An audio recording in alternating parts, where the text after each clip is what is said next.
Chairman Tehreek Insaf Imran Khan نے tweet میں بتایا کہ ان کو جوتے دینے آنے والا ڈرائیور اپنے گاؤں سے گرفتار کر لیا گیا۔ اہل خانہ نے علاقے کے تمام پولیس اسٹیشنز جا کر دیکھ لیا مگر کہیں بھی ڈرائیور کی موجودگی کا پتہ نہیں چل سکا۔ فاشسٹ حکومت ہر روز فاشزم کی نئی حد چھو رہی ہے۔ اسلام آباد میں پیر اور منگل کو عام تعطیل کا اعلان ہونے کے بعد چیئرمین تحریک انصاف عمران خان کے کیسز 31 جولائی کے بجائے بدھ 1 اگست کو سنے جائیں گے۔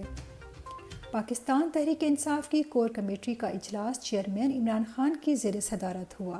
اجلاس میں سینٹ سے پاس ہوئے ترمیمی آرمی ایکٹ بلز سمیت دیگر بلز پر مشاورت ہوئی اور تحریک انصاف کے سینیٹرز کے کردار کا جائزہ لینے کے لیے شبلی فراز کی سربراہی میں کمیٹی قائم کر دی گئی۔ کمیٹی اپنی سفارشات چیئرمین عمران خان کو پیش کرے گی۔ شبر زیدی کی مسلسل کلابازیوں پر رہنما تحریک انصاف حماد اظہر کا رد عمل۔ کہا، شبر زیدی یا یادداشت کھو چکے ہیں یا کسی کو راضی کرنے کے چکر میں باتیں توڑ مروڑ کر سنا رہے ہیں۔ شبر زیدی کی غلط بیانی کو ایکسپوز کرتے ہوئے بتایا کہ وہ فاٹا میں سٹیل کی صنعت پر ٹیکس چھوٹ ختم کرنا چاہتے تھے تو مجھ سے خود رابطہ کیا اور کہا حمایت کرو، جبکہ ٹی وی پر جا کر بول رہے ہیں کہ حماد نے اپنے مفاد میں میری حمایت کی لیکن وزیر اعظم نہیں مانے۔ ایک طرف فاشسٹ حکومت کی عیاشیاں جاری ہیں تو دوسری طرف غریب عوام کا کوئی پرسان حال نہیں۔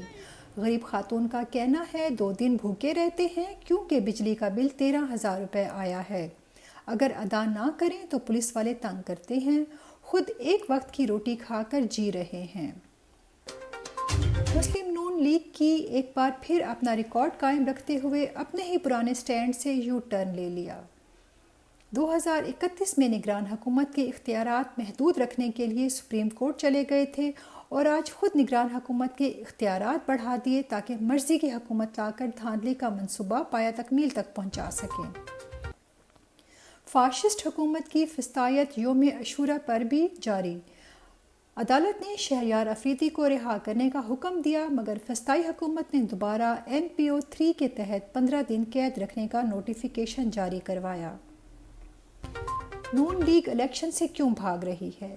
اس کا ایک اور نمونہ پسرور میں نون لیگی کنونشن میں نظر آیا، جہاں غربت مہنگائی سے تنگ نون لیگی ورکرز نے حکومت اور اپنی لیڈرشپ کے خلاف نعرے بازی کی اور احتجاج ریکارڈ کروایا۔ کنونشن کے عہدیداران لائٹ بند کروا کر پچھلے دروازے سے بھاگ نکلے۔ غریب عوام کے لیے صرف سانس لینے پر ٹیکس نہیں لگا، باقی تمام چیزیں مہنگی ہو چکی ہیں۔ اب پاکستان پوسٹ سے ڈاک بھیجنا بھی 50% مہنگا ہو گیا۔ کروڑوں اربوں کی دہاڑی کا منصوبہ خصوصی سرمایہ کاری سہولت کونسل SIFC تیار، نہ عدالت پوچھ سکے گی نہ کوئی ادارہ تحقیقات کر سکے گا۔ عرب ممالک 28 ارب ڈالر سے زائد کی سرمایہ کاری کریں گے۔ عبدالکریم طور ڈھیر انصاف کے مستحق ہیں۔